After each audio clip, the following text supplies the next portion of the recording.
Bienvenue à tous dans cette nouvelle émission de À l'affiche.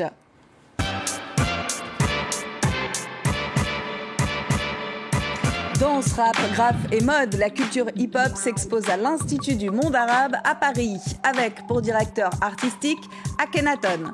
C'est jusqu'au 26 juillet, dépêchez-vous.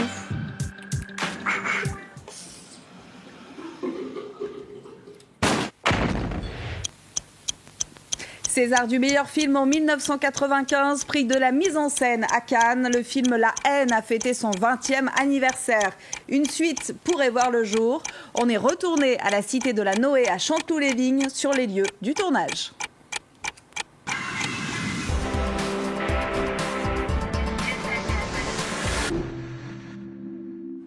Il ne reste plus que quelques jours pour aller voir l'exposition hip-hop du Bronx aux rues arabes. D'ores et déjà un succès, se félicitent les organisateurs avec 40 000 visiteurs à l'Institut du monde arabe à Paris. Nommé au poste de directeur artistique, le pilier du rap français, Akhenaton a donné le rythme. Il répond aux questions de Marion Gaudin.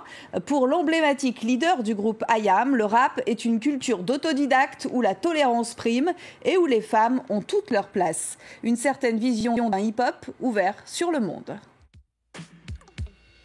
Quel est le point commun entre le Bronx des années 70 et les rues arabes d'aujourd'hui? Le hip-hop, un genre subversif, devenu une culture universelle. Il s'expose en ce moment à l'Institut du monde arabe à Paris. This is DJ Kool Herc. The father of hip-hop. En 1973, un certain DJ Kool Herc décide d'organiser une soirée d'anniversaire pour sa sœur. Il est alors le premier à mélanger deux disques pour créer une rythmique nouvelle. Une dizaine d'années plus tard, la France s'empare du phénomène. Parmi les groupes de hip-hop en vogue, IAM et son célèbre leader Akhenaton. Il est aujourd'hui le directeur artistique de l'exposition. Comment expliquez-vous que le hip-hop soit devenu aussi populaire? Dans la nature de cette culture elle-même, elle est très accessible. Elle permet à des gens qui n'ont pas nécessairement de formation musicale ou de formation graphique ou de formation de danseur dans des écoles ou de DJ. C'est une vraie culture d'autodidacte et du jour au lendemain, quelqu'un qui commence à écrire peut être aussi légitime que quelqu'un qui écrit depuis 30 ans. Il n'y a pas de hiérarchie, il n'y a pas d'ordre, il y a justement une grande ouverture d'esprit et de tolérance dans cette culture-là. La culture urbaine du hip-hop qui m'a forgé un peu. Donc c'est quelque chose que j'ai connu à mon adolescence, c'était un mouvement élitiste à l'époque. Et aujourd'hui j'ai envie de leur faire partager tout ça. C'est une culture de l'amusement, de sortir dehors, de ne pas rester chez soi, de communiquer avec les autres.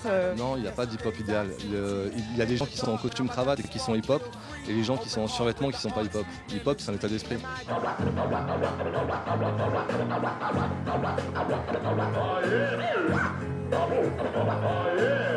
Voici l'outil de travail du DJ hip-hop, des platines et bien sûr des vinyles. Sampler un morceau, c'est prendre un échantillon pour le retravailler.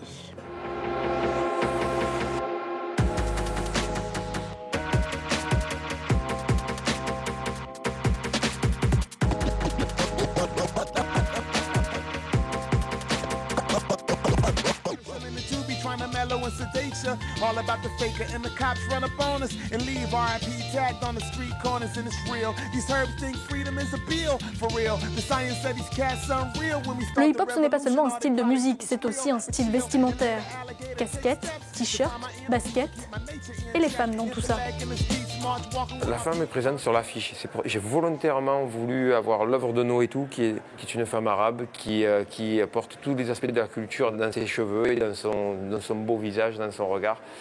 Les femmes ont leur place dans une culture qui laisse peu de place aux femmes. Alors ce que j'ai dit très souvent, c'est que malheureusement, de là où le hip-hop est issu, et la société en général, on demande des comptes au hip-hop, mais en retour, on peut demander des comptes au gouvernement ou aux grandes sociétés qui emploient des femmes et qui, à compétences égales, les payent beaucoup moins. Et évidemment, il y a beaucoup de sexisme et dans le rap, c'est beaucoup plus dur pour une femme de réussir. Pour celles et ceux qui s'intéressent, il y a une rappeuse aux États-Unis qui s'appelle Rhapsody, qui est fabuleuse et qui mérite d'être écoutée. C'est peut-être la discipline qui a le plus de mal à être reconnue et appréciée du plus grand nombre. Le graffiti a pourtant toute sa place dans la culture hip-hop, des murs de Paris à ceux de Tunis. C'est devenu un moyen d'expression pour la jeunesse tout court, et particulièrement dans les pays arabes. On le voit, on peut l'observer particulièrement sur le mur qui sépare la Palestine d'Israël, où des artistes connus planétairement comme Banksy y apposent des œuvres absolument extraordinaires. Il y a des messages dans ce qui est graffé, et il y a aussi des rêves. Et c'est ça qui est important, on a l'impression que c'est uniquement de la revendication, c'est de la revendication et du rêve aussi. Je pense que la jeunesse et les peuples dans des pays qui connaissent une histoire mouvementée aspirent à quelque chose de plus souriant pour le futur.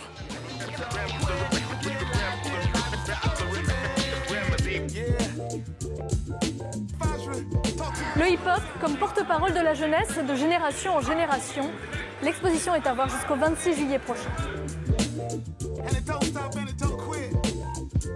Si, évilement timissé, lève ton verre à ce putain de rappé. ART qui t'a parlé de raquet, de bis, fric, bitch, vite, rabasse, caquet, c'est FAT, ouais, tu le sais, SAT, c'est plus que de la musique.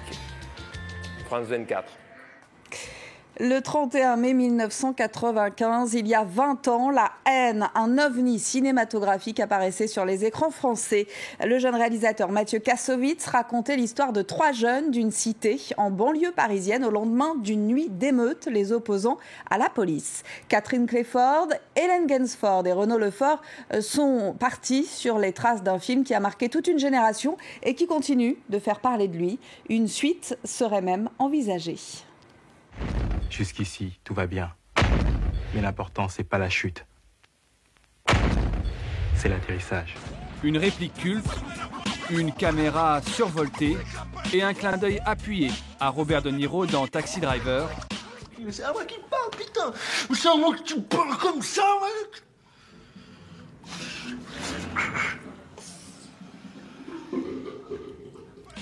Il y a bien un avant et un après La haine.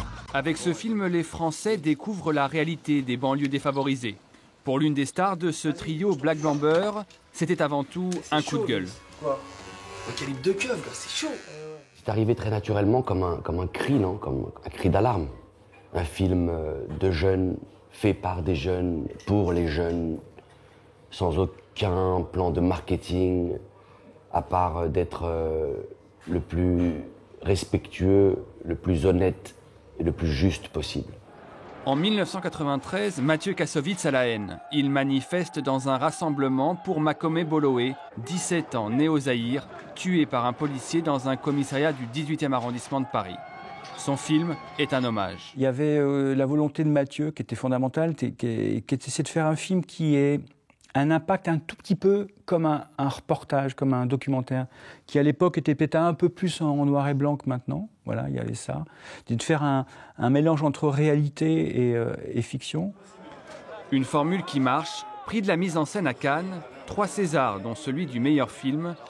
Mais 20 ans plus tard, qu'en est-il de Chanteloup-les-Vignes, à 40 km de Paris, où a été tourné le film? Si la place principale est identique, l'ancien maire Pierre Cardot insiste, la ville a fait des progrès en termes de logement. Lui qui avait accepté un tournage que beaucoup refusaient, nourrit cependant quelques regrets. Dans les médias, La haine, c'était Chanteloup, et Chanteloup, c'était La haine. Ça stigmatisait les habitants. Et il y en a beaucoup qui ont préféré donner une autre adresse quand ils cherchaient du boulot pour pas mettre que c'était Chanteloup, parce que dès qu'on disait Chanteloup, hop, les portes se fermaient. En regardant le film... Sans se soucier des éventuelles conséquences, les habitants s'étaient prêtés au jeu. Par rapport à ce qu'on vit, en fait, c'est un peu notre quotidien. On passe la journée dans la ville, à rien faire. Au bout d'un moment, on en a marre. Dans le temps, c'était réputé de prendre le train de 2h20 pour aller sur Paris. Tout en haut de l'immeuble, là, et tout autour de cette place, il y avait tous les gens de la ville. Et quand Mathieu disait « couper », les gens applaudissaient. Les tensions avec les forces de sécurité étaient telles qu'un simple brassard de policiers porté par un acteur pouvait causer une émeute. Ils ne me parlent pas, ils me sifflent. Alors je leur dis, je ne suis pas policier. Si. Oui, mais ça, je peux l'enlever. Aujourd'hui, le malaise dans les banlieues françaises est à nouveau à son comble, avec un facteur de division supplémentaire que les médias ne manquent pas de souligner, l'extrémisme religieux. Après l'attentat contre Charlie Hebdo en janvier, Kassovitz a déclaré qu'il était peut-être temps de tourner la haine 2. Pour Pierre Haïm, un nouvel opus serait sûrement encore plus sombre que l'original. Si on prend 3 jeunes qui auraient 20 ans aujourd'hui, la vie est presque beaucoup plus difficile qu'il y a une vingtaine d'années. Et je pense que le poids aussi, le poids de la religion est beaucoup plus important et entraîne de toute façon beaucoup plus de divisions qu'il y a une vingtaine d'années. Donc je pense que le film serait presque beaucoup plus noir que blanc, quoi. Si Chanteloup a réussi à tirer son épingle du jeu, d'autres banlieues restent à l'écart ou sous le feu des projecteurs, mais pour de mauvaises raisons. Dans ce décor, il ne manque que la caméra du réalisateur et l'inspiration. Merci à tous de votre fidélité. Cette émission est à retrouver en un clic sur france24.com. On se quitte avec des images du Festival international de graffiti à Perpignan, dans le sud de la France. Une 50aine d'artistes français et internationaux ont réalisé des œuvres visibles jusqu'au 26 juillet. Le festival est aussi le rendez-vous de toutes les pratiques urbaines, artistiques et sportives.